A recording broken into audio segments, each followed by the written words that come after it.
Hey there, Franklin. How's it going today? I'm always fine. I have no idea how that works, but I'm going to have to explore your secrets of perpetual happiness in a minute or so. But just for anybody who's jumping in and listening in, I'm Laura Smith. I'm an organizational researcher and specialist in DEI, and this is a shameless excuse for me to get to talk to amazing people in the middle of my workday. And it's a great chance for us all to get a break and just talk to some great folks and hear some good things. Okay. And today I'm super excited because I get to talk with Franklin. He's a project researcher based in Helsinki and originally from Cameroon. So thank you so much for taking time in your day to have a chat.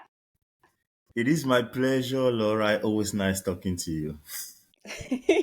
But the funniest thing is every time we talk, like you and I ask you how you are, you always say you're doing great. How is it possible for a human to always be doing great? Like I'm a person who lives in depression. So for me, it's like, this is exceptional. How is it possible for this connect to actually work like that? How do you do this? you know, we grew up under very difficult condition, and Mm, this made us to build our resilience. So when we say we always find, it doesn't mean that we don't have one or two challenges, mhm. but still we have that extra energy that permit us to always think that we can overcome this challenge. We've done it before. We can always do it. And it is a positive way of viewing things, Mm. and it has always worked. Yes. Okay. I appreciate that positivity. Like some days can be harder than others in that sense. And I find for me, the thing that gives me positive energy is getting to talk to great people and getting to talk to folks and getting inspired, getting to see how they deal with things, and getting hope in that sense is something that I feed off of. I know not everybody gets that kind of thing, but if they do, then this is a good thing to listen to you, apparently. That's the way to go. Yeah, it is sometimes challenging, but Mm, you should always be comfortable with the fact that mm, you are not the only one in that situation. You should be comfortable with the fact that it is challenges are not permanent, and you should always have this kind of attitude that the way you look at problems determine your capacity to overcome it or not. mm, So when you look at it like a challenge that just like others, you just need to look for the right recipe to solve them. mm, You turn to minimize them, and that is how everything start passing. That is how we grew up. Because if we didn't have this attitude, I mm. can assure you, Laura will never be speaking here today. You understand? I know what it Yeah. means to be hungry, not to have food to eat, not to be sick, and not to be able to go to the hospital. That Mm, is the most difficult situation a human being can go through. yeah. And today, I think I've overcome those basic challenges. What Mm. else? What else can bring me down? Nothing. Any other thing now, I think I am capable of overcoming. That's why I'm always fine. You know what? Seriously, perspective goes a very long way. I was actually going through this one bag that I have. I've traveled a lot, I've moved around a lot, and I don't take a lot with me from country to country that I moved to. But I have a bag of mementos, And I saw actually the other day, there was this old journal of mine. It was a journal that I had written in a situation where there were some roadblocks I wasn't certain how to be able to overcome. Like I had just kind of come back into the States at that point, and it was a weird situation where my family had gotten divorced while I was away, and they put the house up for sale, and so there's not really a place to stay so much, not a guaranteed place to stay, and you have to try to get housing, but you don't have a job, and you can't get a job if you don't have an address, and you need to have an address to get these kind of circular problems in that sense, and it was this weird situation of I had this list of things that these problems I thought were insurmountable. How do you finish up school? How do you get, I don't have a driver's license at that point. Like, how do I get, transportation? How do I get a telephone because I didn't have credit, and you can't get credit without, having a job, and all these kind of weird things that are these circles, these loops. And I thought they were impossible. And I was just kind of going through this list of things.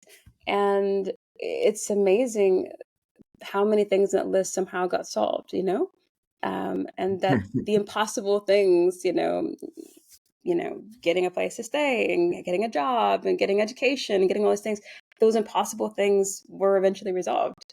And that Um, is it. That is yeah, the secret. That is the yeah, secret. And I have mentored many, because I was part of the yearly Young African Leaders Initiative by Barack hmm Obama. And I was part of the training, and I mentored some youth yeah, who were part of the training. And because I used to also be an assistant lecturer in Cameroon. I've hmm lectured for actually a very long period of time, from hmm secondary school and university. So I have worked so much with youth, and sometimes they will come to you and they speak about their challenges, and I tell them hmm I've been there, but I can assure you the manner of approach, the hmm manner in which you approach this problem determines yeah, if you overcome it or not.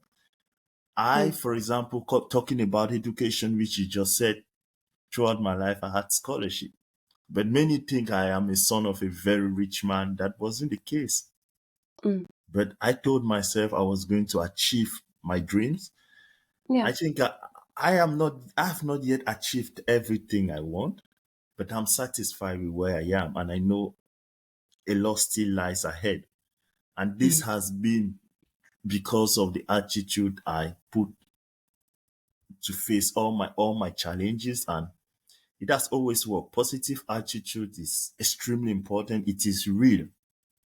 yeah. It is real. So instead of sitting and lamenting and thinking about the problem, tell the problem, I will overcome you.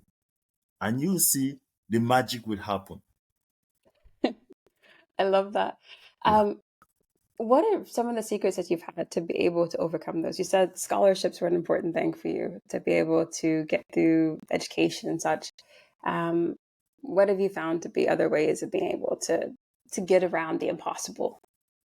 You see, the most important thing for me is always making grow. It's like growing your capacity on daily basis. Mhm, Like every year, I mhm, was discussing with my friend in the UK, and he told me, Frankie, there's something amazing about you, which I've known you for so long, but every year you want to achieve something. And I mhm. told him that is my secret. Every year I always ask myself, what did I achieve every Okay, year? so what did you achieve this year? I have to ask. This year I I know about got one thing already, but this year I got my master's in whoop, peace whoop, with whoop, an whoop. excellent result. Congratulations. And of course, and I just recently signed a contract with Novia University of Applied Sciences, where I'll start working as a project researcher. This is so Hey, huge. bravo! Yeah, Yay! this is great. And you remember a few days ago we are talking, and I was telling you I needed a job. But I Yeah. was, as I told you, I wasn't desperate. I knew that something would come up. And just Mm-hmm. few days after my graduation, I got this job, and I was so happy. This is actually my first contract in a developed world, and I'm really happy. And this Yes. has always been my dream, that I Mm-hmm. should study and be able to work like this, and be part of a decision making process, contribute what I can do. So giving me this opportunity, I think what I've always dreamt about is already coming to pass. And this is thanks to that positive attitude. I love that for you. I really, really do. I'm so excited and so happy you've worked so hard for that. And now I'm really curious because, like I always have to have progress and plans and see how things. All right, what's the next thing for you? Because this is for this year, that you've already gotten so many things checked off for this year. What more are you dreaming up for next year? Now, I in terms of education, I think I've done quite a lot. How many masters do you have now? 4 masters, Mm-hmm. a lot of certifications. I've done quite a Yeah. lot of certification in Mm-hmm. various fields, from leadership to project Mm-hmm. management to finance, etc. But there is what we call lifelong learning. I believe in it. Exactly. I believe in Yeah. it. So Right now, I think I want to engage into more leadership programs again. Okay. Leadership is something we need to keep on improving. I want to Mm-hmm. engage in workshops, networking, build my network. It's extremely important. And Mm-hmm. of course, I know my future career goal will be engaging in politics in my country to try to bring democracy in my country. I mean genuine democracy, not the one we're currently practicing. So Mm-hmm. and having this kind of ambition, it means that you have to continuously work in. You don't need to sleep because it is huge. And to achieve that, you need to continuously work in. You can't sleep. And Yeah. that is it. So for now, I am happy where I am, but I keep working, I keep engaging, I keep networking, I keep learning. Mm-hmm. Yeah. That's it. Yeah. I think that is an amazing thing. I remember, yeah, whenever I go someplace new, particularly whenever I move someplace new, um, my way of kind of getting situated in a place, I usually will try to find some classes or something like this. Usually like language classes or cultural classes, something like this. But I love learning new things. I think any point that I'm in my life, I always like taking new classes and trying to develop some kind of skill. And so for me, actually, I think this is kind of a way for me. I am not a person who does the camera stuff. I'm not a person who does like, networking as much as I really ought to do, to be honest. So this is a thing where I am going to be trying to get a little bit better and teach myself a little bit more and learn different things and push myself out of my own comfort zone. Just because there is so much good in connecting with people. There's so much good in learning from others.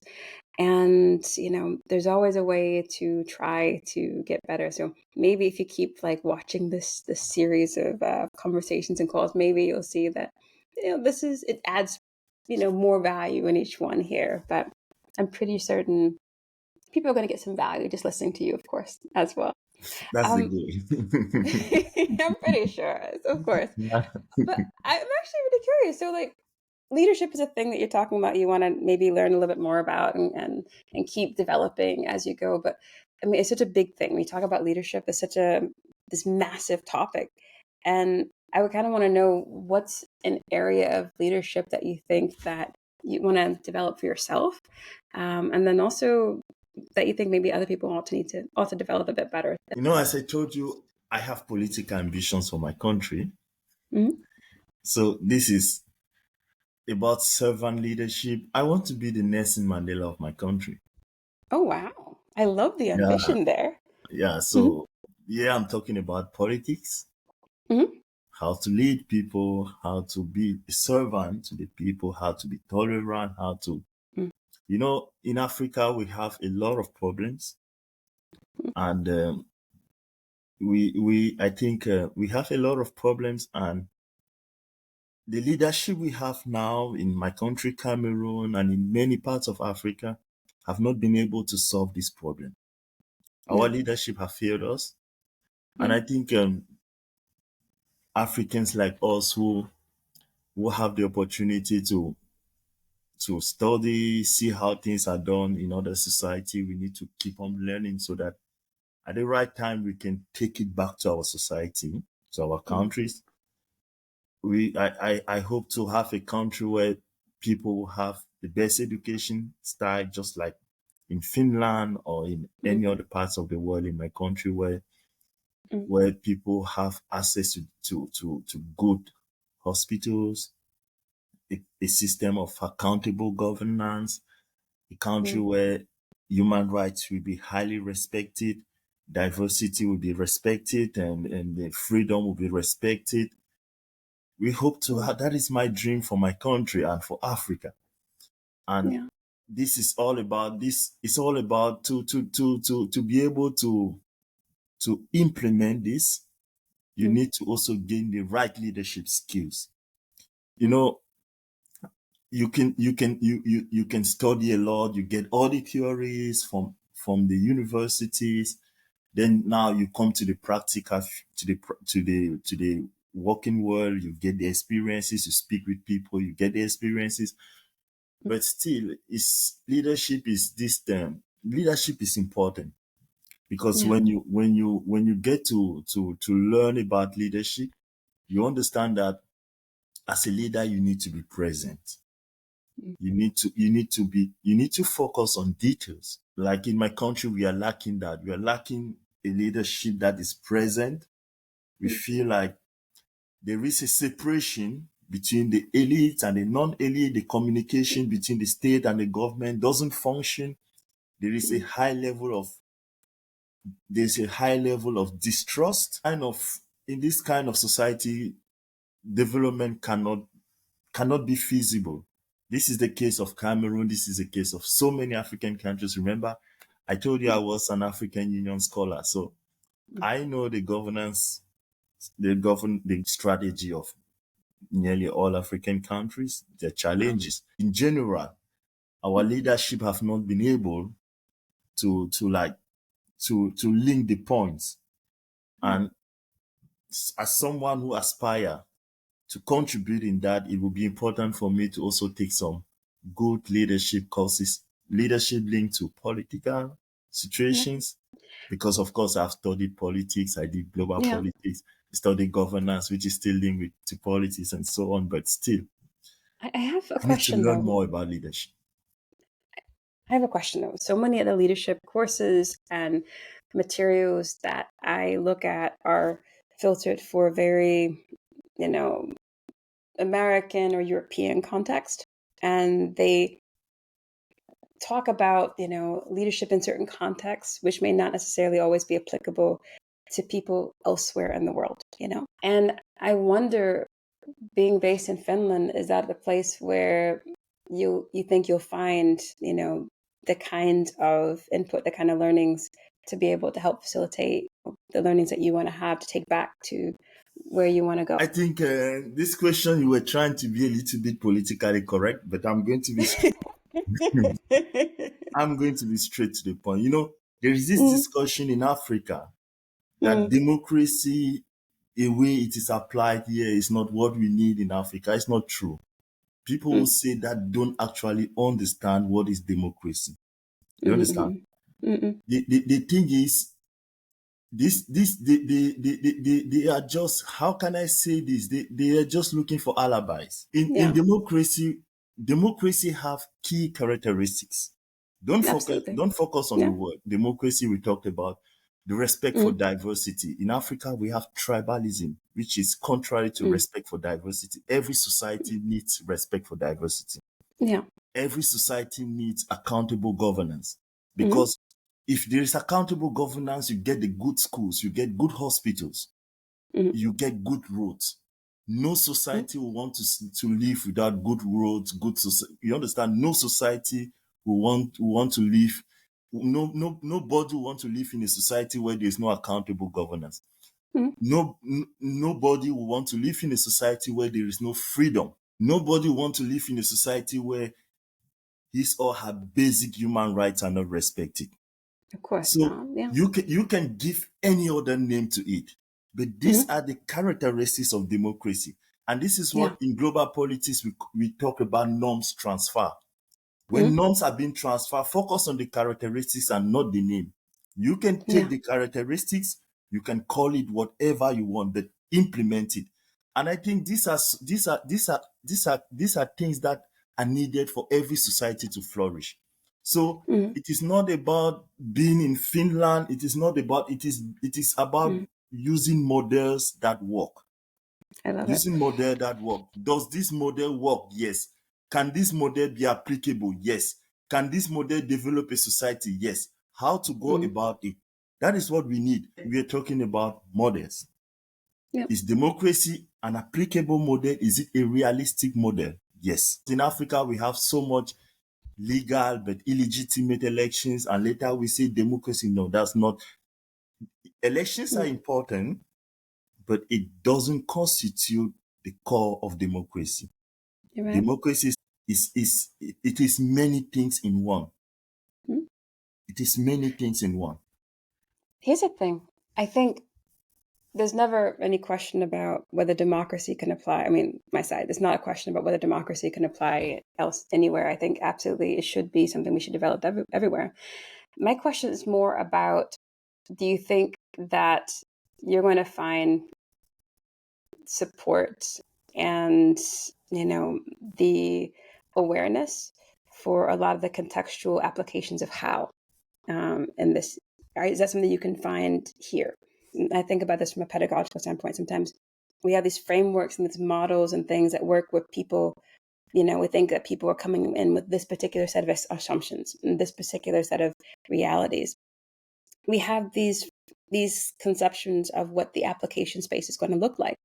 And sometimes I'm concerned about whether or not, particularly when it comes to these broader topics, and we have these in like the global north that we talk about these things, we have these contexts of application, which I think significantly differ based off of some of the realities, from other places, particularly from the global south.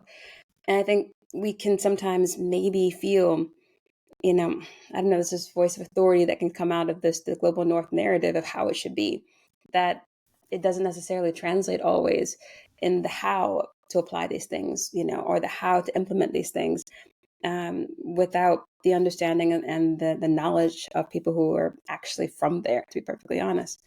But how do you see that working out in terms of like from the The, the, educational the, standpoint? And, yeah, the thing is, right? Mhm. Just that we are in an interview, and there are some things you don't speak so openly in politics. If you, I mean, I'm not a politician and everything, yeah, but yeah, I'm but just, just permit me yeah. to So, tell you some few things. You mhm, know, we are in the 21st century, and media play an important role in how norms are being transferred. You mhm, understand? yeah.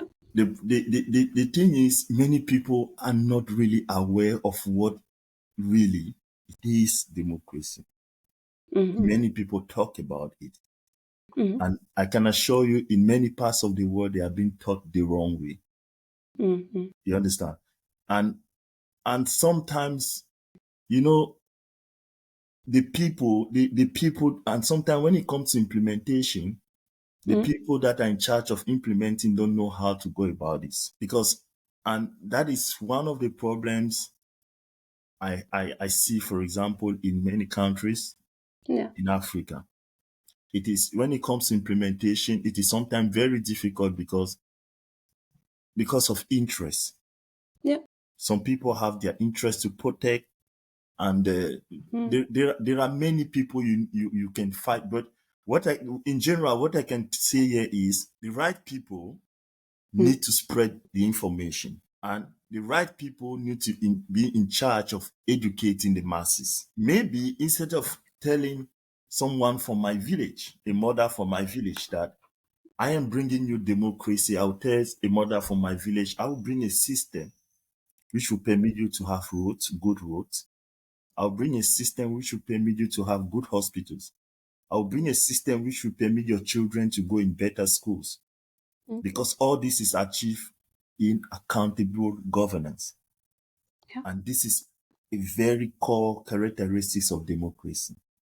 Mm, So we can call it any other name, mm, but the main thing is, let us take what works elsewhere. We shouldn't be ashamed to copy what has worked elsewhere. When I look at mm, Finland, when I travel in many European countries, mm, I think the strength is this accountable governance. mm. That is their strength. That is true. If we can put this in Africa, we're not going to be the least people in the world, because we have everything. But are Mm, our leaders accountable for our resources? No. Do we mm, have the level of freedom we want in our countries? Do we have the type of hospitals we may desire? So if we mm, can take a system that will enable us to have all this, mm, why should we be ashamed?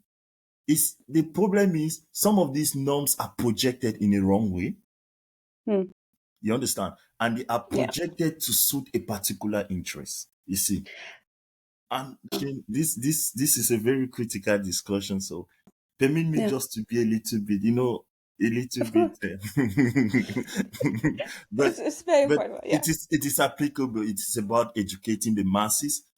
Mm, It's about creating the right channels. You understand? It's about creating the right channels that enable the people to actually be aware. Because right I now, the level of awareness is low.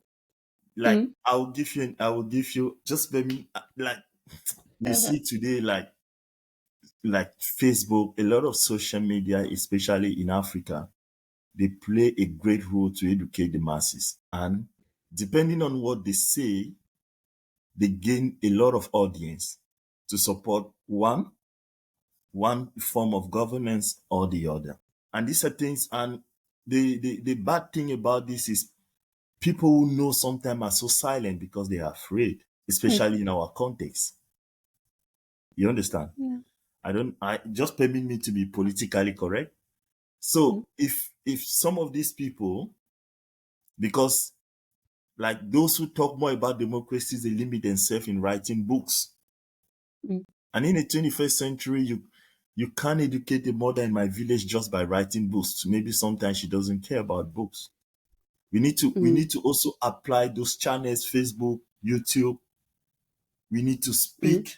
We need to speak out about models that work, mm, because the models that are not working are gaining the world through communication. The thing about democracy is that in the past it was like it was spread so much from the top to the bottom. Little was done to empower the bottom. mm, And that is where the failure might have been. And it is a good model. I don't think there's something better than this, mm. but we can correct that and continue from there. Yeah. There's so much that I was thinking about that. Sorry, I had to type some notes out as you're going along. But yeah, it's an important thing to consider how. I think, especially as researchers, oftentimes we'll get a lot of data. We might be privileged enough to get and have local insight to understand and to be able to get some triangulated, views of what exactly is going on and some actual relevant insights, right?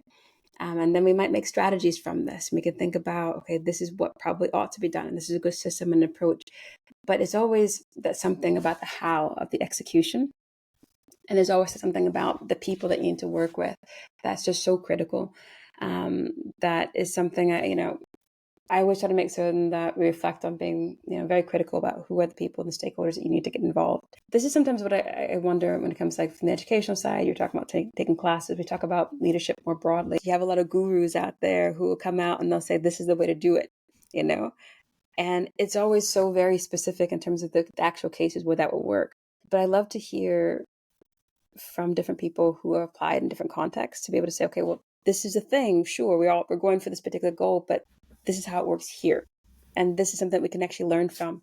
And I do wish we had more humility um, in our various governments to be able to learn from each other. Like I'm from the States, right? Yeah, And yeah, and it's a thing where like we yeah. don't learn as much. We're not as humble to be able to say, "Hey, this is a model that works from over here. Let's try to learn from that." And we don't necessarily pick up on things. Like I don't hear It, us it, saying, it, "Hey, this works over in Finland. Let's try to take that and learn from this." It's not something that we you have the see, humility to do. You know? Laura, Mm, models, models give, models gives you opportunity to apply them in different ways. As I said, the problem usually is how it is being applied. You see, but like when you look at systems of governance in the world, the mm, UK have their parliamentary system, the US have their presidential system, and so on and so forth. They vary, but at the end of the day, they have some core characteristics that unite them. That is what we're talking about. It is not about applying exactly. If, for example, in Africa we want to govern through our chiefs, it's okay. But the problem is how accountable will this be? yeah. The problem is how will the non-elite have the voice? The good thing about democracy is that it permits non-elite like us to have an Mm, opportunity to have a say in a governance. Yeah, because if we it permits the non-elite. So we shouldn't, because we have to justify one or two things, we shouldn't condemn for condemning's sake. mm, We should look at the general interest. We can decide to have our own models, we can have our own names, but what matter is we should what we are applying now, what are we really applying? Does it work for mm. us? It doesn't. Because if it was working, we wouldn't have been where we are today. Yeah. So now we should be genuine with ourselves because the world is moving. Today, I can assure you that even though there is neocolonialism to a certain extent, African Mm, countries have a certain degree to determine their fate. They mm, have. I can assure you there is no governance system that will be communicating to the people, this is what we're going to achieve, and they mm, work towards that, and at the end of the day, no system will overcome them because the mm, people are always powerful. So it is not a matter of giving excuses because we want to mm, satisfy our personal gains. mm, It is about what works for the interest of the majority. mm, And working for the interest of the majority, we may decide to change the name, but it is also part of democracy. In the past, we have kingdoms in Africa mm, where they have kings. We have a kingdom in Cameroon which has lasted for over 600 years, the Bamon mm, Kingdom. mm, They have a king, and the king is being judged every end of the mm, year. mm, According to their tradition, the people had a way to hold the king accountable. mm, And if they think that the king did not rule the people according to the customs and tradition, mm, he is dethroned. mm. You understand? So we Yeah. should so we shouldn't say we should not be happy to be saying these are Western systems, this, but there you can already see accountability being practiced. But this is something I want to see a bit more generally because I come from a country where accountability is not our greatest feature when it comes to our politicians, to be perfectly honest. When it comes to people leading, I would love for us to be able to learn from how that's done. I think that was a great model. You think about every year, you have something about an accountability model. Have you lived up to this or not? That would be a great learning for us to take. But I think for me, I sometimes, I get a bit frustrated with the lack of accountability that happens, and with the fact that also the lack of learning. I mean, like that was a great example. There are so many great examples that you can pull from, but there it takes more than just the awareness of those examples. It takes, you know, an actual commitment, I would say, to rethinking of leadership or rethinking of governance as service, rethinking of this as something that does have to have accountability built into it, and where it doesn't, that's where you see these atrocities happen. That's where you see these, you look at what's happening right now in the US political system that's on the news cycle right now. And you're going to have, all kinds of characters who can get power because there's a lack of accountability and lack of learning. But I I would love to see us do more in that area. I think maybe I'll invite you to Cameroon. We visit that kingdom, and maybe Hey. you have the opportunity to speak with the chief, and you see how it is Hmm. done different. I said Yeah. you should know humans in economics. They talk about rationality. Hmm. Human beings sometimes the rationality according to human is that they put their interest first, Of and that is course. a challenge. And the rule of governance Mm, now is to ensure that their personal interest is being checked in such a mm, way that they don't take advantage of others. So it is a great challenge.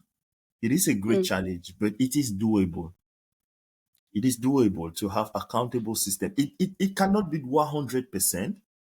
mm, It mm. cannot be 100%, but at least to a certain level, to a Yeah. certain acceptable level.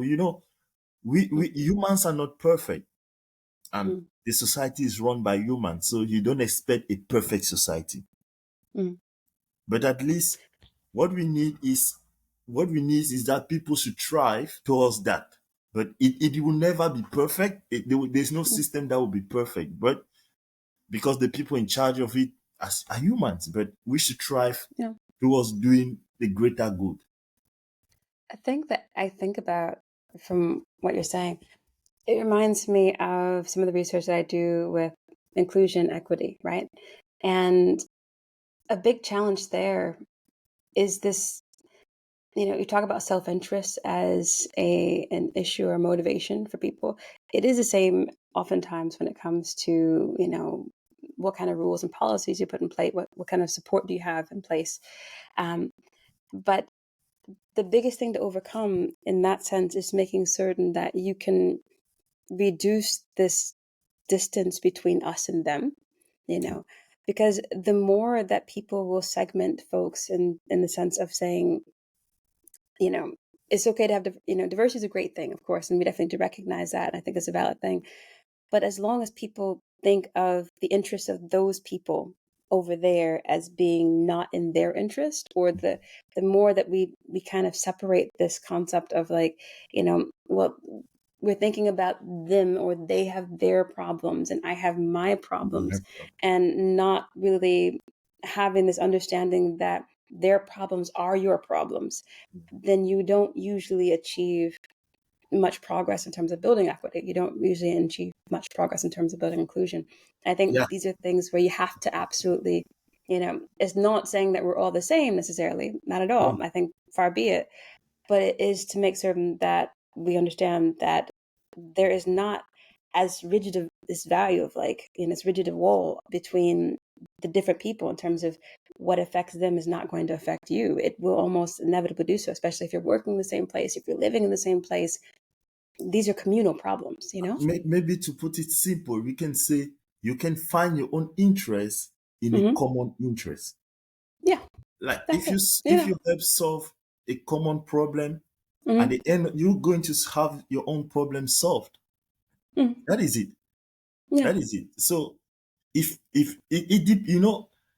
human beings are so different. It depends on Hmm. how people see things. Yeah. Like to me, I always believe that my interest can be solved through a Hmm. group interest. It depends on the level of greediness and ego of people as well. So, Hmm. but Yeah. as I said, we simply need to keep on educating and savale. And That's what we say in French, savale. and that's the thing. So this is why, kind of going back to your idea of continual learning, continuous learning. I think that's an important thing that we have to challenge ourselves to do. Yes, we need to And learn and unlearn and relearn. That is education. In the 21st century, yeah. education is no longer how to read and write. It's Mm-mm. about learning to uh, unlearn, relearn, and continuous learning. So what's Because something what you you've have, had to unlearn? I'm curious. Like, what's something that you've had to unlearn yourself that you're like, okay, the kind of things I yeah, had to unlearn. yeah, How can I say this? Maybe a bit about religion. mm, Yeah, religion. I used to be a lector in the Roman Catholic Church, and really? I Didn't know was, that. how can I say, strong, staunch Christian. You understand? Hmm.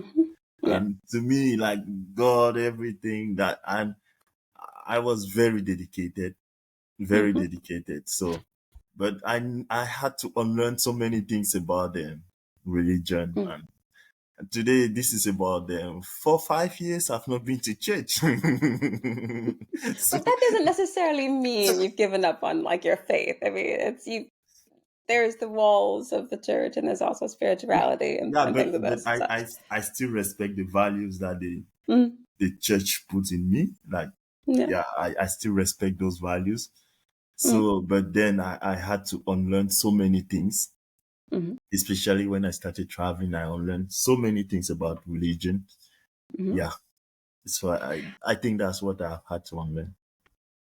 You know, I think about how much I have to unlearn, like when as an American in different contexts who lives in a more a socialist country, and I come from a hyper capitalistic country, and it's a very different value system in some ways. I've had to challenge myself in terms of how I think of personal value and wealth in some ways, and working, and like like I had to take a maternity leave at some point, and then it really made me question my own identity because I wasn't working. And then I was thinking, who am I as a person? Like really weird questions, that you had to think about because I was raised in a very capitalistic place where your value is what you produce.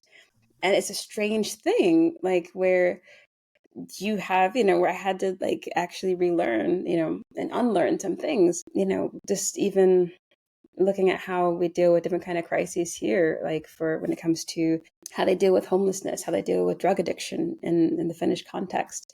I grew up in Detroit in the 80s and 90s, and there you had like crack epidemics, and they had these programs like to keep kids off of drugs, and they had all these, a lot of propaganda and a lot of things. Like it was basically you do drugs, you're like a throwaway person, like they would have this show or this commercial where they like have an egg and they crack the egg, and you scramble up, this is your brain on drugs, and you can't unscramble the egg, Yeah. and so a lot of my mentality that I thought of was like this was something that was an unsolvable thing. You do drugs, it's done, and that was a very harsh line that was taken a lot in my community. But coming here, and then I've met people who are like recovered heroin addicts. I've met people who are like who they've had all kinds of things in their history that they've recovered from. And you realize it's not like you can't fix it. It just takes effort and dedication and time and resources, to be perfectly honest. But that was a value that you didn't find people having or putting into people who were like urban poor. That wasn't something where they were just throwaway humans. And to come to a society where there are no throwaway people, that was a great unlearning for me, because it was like, wow, yeah, no, everybody and anybody, a person can be redeemed, a person Yeah.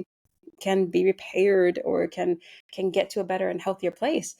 And I love that. I love, those kinds of things that make me challenge something maybe I didn't have to think about for a long time, But these are things that you can absolutely get better from just questioning yourself and understanding new contexts, new realities, and new ways of perceiving things. Let me ask you something. What really, the US, when we're in Africa, it's always USA. And I have some proud American friends. You left the US and came to Finland. Why? Mm. Just wanted to find out. Why did you decide to move out of the US? Oh, all right. So it's a long, long, long story about that. I actually didn't move directly to Finland. I moved to Germany first, but I ended up actually leaving a doctoral program. I was at Stanford, and I was working on a PhD in linguistics, or sociolinguistics in particular. And I, all right, don't laugh. I blame it on Obama. All right. All right. Not really. So he got elected president. And I realized, I was actually in an airport traveling when I was seeing some results come in and seeing that he actually, really clearly won. And this was an airport in the South, and a lot of the cleaning staff there, because it's quite late, a lot of the cleaning staff there were Black. And you saw folks like put down their mops. You saw folks, like, holding brooms, looking up at the screen. And I realized I didn't have to be the exemplar anymore. I didn't have to be the person doing something and trying to get to some really super high level to be an example for people, because there was an example that people could look up to and say, hey, this Black person did it, you know. And that's a thing that kind of liberated me to be kind of more of myself in a sense. So thanks, Obama. I appreciate it. But but that was a thing, because not everybody, like you, is going to be a politician. Not everybody is going to be, that person who's meant for that, right? Yeah. And that was a thing where I could say, hey, I could do something that fits me. Also, though, I had some medical challenges back in the States, and Obamacare hadn't yet kicked in. And so if you have pre-existing conditions, insurance is very, very expensive. Even in California, it was like a monthly fee for like 800, 900 a month. And then you still have like a lot of co-pays and such. It was not very financially feasible to stay in the States because of the health situations. So I ended up going to Europe and just traveling around and visiting old friends whom I never had time to visit before. And I kind of got stuck there, in a sense. I met somebody and ended up staying in Berlin for almost 5 years or so. Um, but the difference between US and Germany and Finland and things like this, um, a lot of it comes down to their relationships between money and people. To be honest, I would say, how do they think about those? What do they value more? And that is something where I my personal values, where I do value people over money, and that's a thing.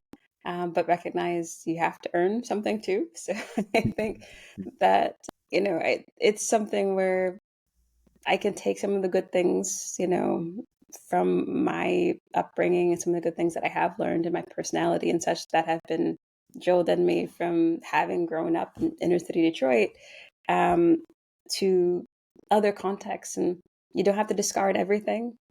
Sometimes you have to question certain things, the things you take along with you. Not everything's going to help you along the way, but there's some things you can embrace in the new place, and some things you can embrace from your old place, and you make something new where you are. So that's what I do, I would say. Wow. As for me, it's my decision to move, is pretty easy. Comprehend. You understand? Not difficult to, you it's know, not difficult to there you understand go. why. So, No, no. like, I mean, I was really thinking about moving to the US. Like after okay. studying, I'm after glad you didn't. I'm so glad you I, I I got mean, I got some opportunities there via some fellowship programs. And when mhm, I was about to move there, my wife said she doesn't like the US. And I asked mhm, her why. She said no, she doesn't like the US. I said why? She said she preferred me to move to Finland. And mhm, she's never been to Finland. But she read so many things about Finland being the best country, happiest country, and so on, mhm, education, health, everything. So she told me she wants me to go to Finland. And mhm. from the global south, sometimes we just cannot migrate like that. So the best way sometimes is through education. I said, Of okay, course. the tool I have that I think I can use to go to see Finland is Mm, education. But then I have studied governance, business, finance, mm, politics. But I always had in mind that I needed to do something related to peace and conflict. So I went yes. online and I started looking at the universities in Finland. And I felt at Obo Academy, and then I saw the Masters in Peace and Conflict. I said, okay, this is a good program for me. I sat that same day, I did my application and applied for scholarship. Then I Mm, came, and immediately I came to Finland. 1 week later, I joined the Vasa International Talent. And mhm, in Vasa International Talent, we were taught so many things about the Finnish culture, how to go about in Finland.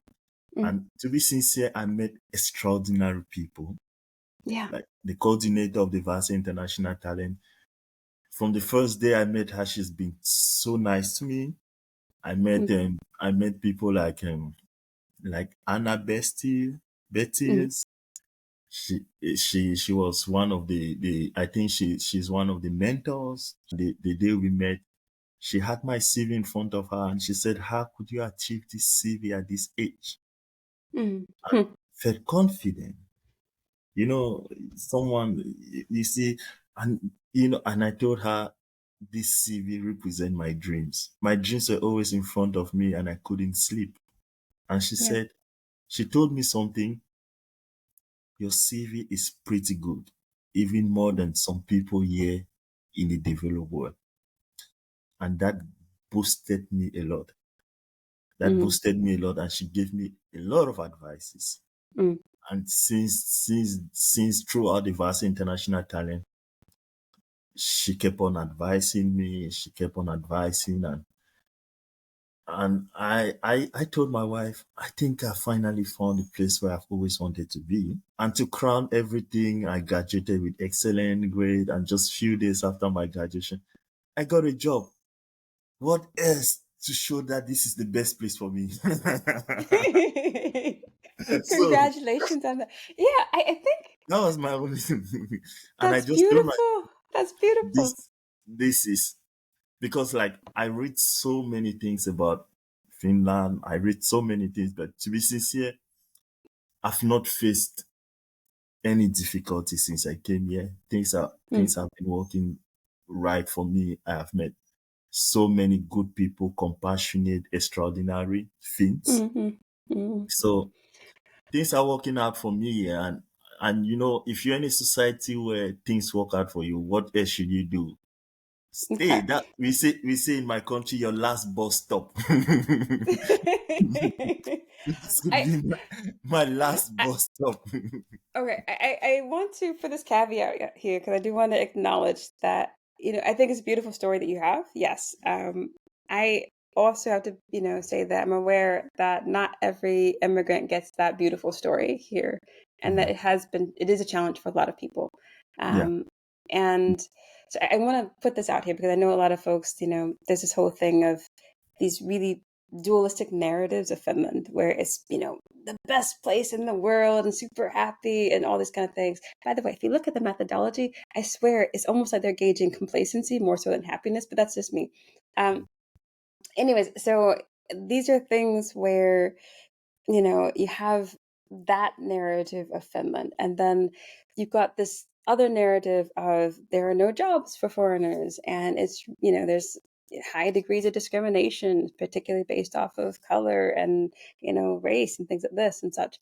Um, and these are simultaneous narratives. These are, that do run in parallel right now.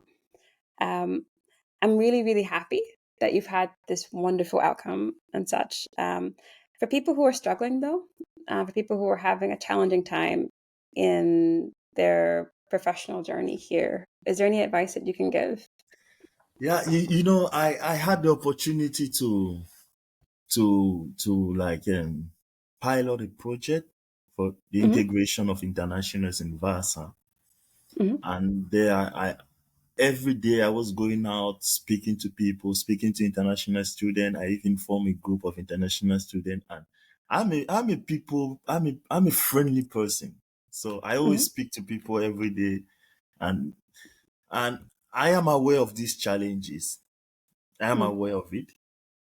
But what I can say is, as we started this discussion, they should be positive. They should keep fighting. I know they may say it's easier to say no. I know I understand what it means. I understand the difficulties. You understand? To be sincere with you, the world today is going through a lot of challenges. Problem about Hmm. jobs is in many countries. I've been international student not only in Finland. It Hmm. is in many, many countries. Yeah. Of course, now we wish that they should be more open up, that people like you who are working on issues of diversity, equity, and inclusion should continue breaking the lines.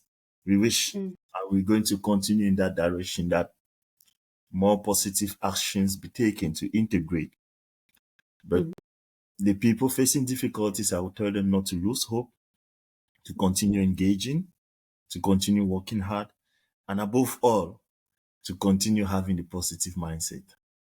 It is important. It really is quite an asset for you, I have to say. So I am really, really, really excited about the things that you are accomplishing right now. I think the people that are going to get to work with you in your new company that you're joining, they are very, very lucky people. They really are. And for people who are, in their search for a new professional step that they're going to take, and they're here or wherever they are, that positive mindset helps. But then, we're also talking about, think about what you've accomplished so far. Think about your track record. Think about what you've done. Look at your CV. Look at those notes, those examples, those artifacts of hope that you have in your life. That's a really, really big thing you can look at, because there is something really positive and beautiful, and possibilities can happen. Great things can happen, and great people like you exist in the world. So I thank you so much for sharing your energy today. I think we both have stuff to get back to today, but thank you so much for being in this day for this hour. Thank you so much. And whenever your calendar will be empty, I'll always jump in because I love engaging with you because you are special. That's the truth. Aw.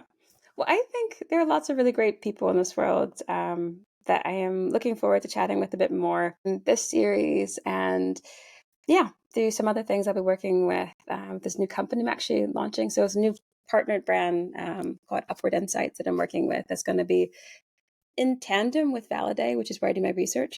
But I want to make certain that we can get more insights out there. We're going to be sharing a bit more content like this, and just sharing more tips and giving more advice in terms of what people can concretely do. And hopefully talking to experts like you who know things about certainly in the application sides of things. So I think we're all trying to learn more and do better. And can't wait to do that with you as well in various capacities. So thank you so much, Franklin. Thank you so much, Laura, and have a nice day and continue enjoying your summer holidays. Oh, it's beautiful. Summer is so short in Finland. Enjoy every day of it. Seriously. All right. Take care, Franklin. Okay, Okay, man. bye bye. Bye.